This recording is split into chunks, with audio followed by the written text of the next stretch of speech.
কি আর কমু, মেজাজটা খারাপ। ব্যাপারী বাড়িতে গেছিলাম, ব্যাপারী কাকার বাড়িতে যায় এমন এক ঘটনা দেখছি।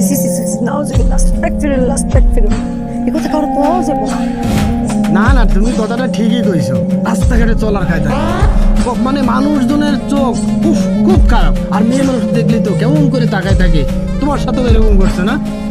কিছু দেখছো নাকি? মানে আমার মতো ন্যায়টা দেখছো? মানে আস্তাগফিরুল্লাহ, নাউজুবিল্লাহ, কাউরে কোন যাবো না এমন জিনিস দেখছি। তবে আপনারে কইতে পারি, আপনি তো আমার আপনা মানুষ। খুব লজ্জা দিলা, মাংনার কথা কয়ে খুব লজ্জা দিলা।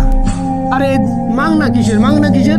আমার দোকানে যা কিছু আছে সবই তো তোমার না, সয় সম্পত্তি আমি নিজেও সবই তোমার। তোমার তখন যেটা লাগবে তুমি এই দোকান থেকে নিয়ে যাবা, কোনো চিন্তা।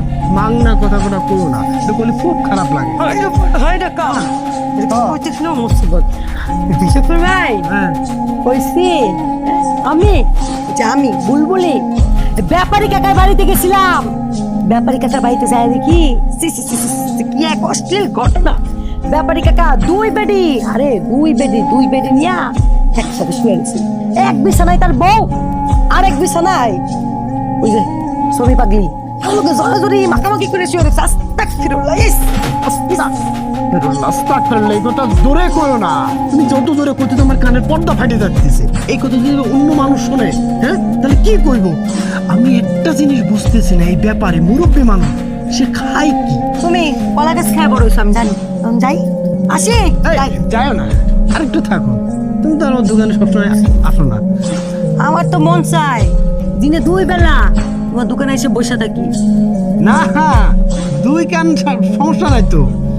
আমার এক কান নষ্ট, আর এক কানে শুনতে পায় না, কিন্তু 2 কানে কোনো সমস্যা নাই। শোনো, হ্যাঁ। যে মনের কথা শুনতে কান লাগে না। না লাগে, এর আগে আমার একবার টান লেগে আমার বোতাম 3টা ছেড়ে গেছিল। তুমি যে কও মানে টান লাগে না, লাগে। তাই একটা কথা তোমার কইতে পারি, আমার এই মনটার ভিতরে খালি তোমার জন্যই টানে।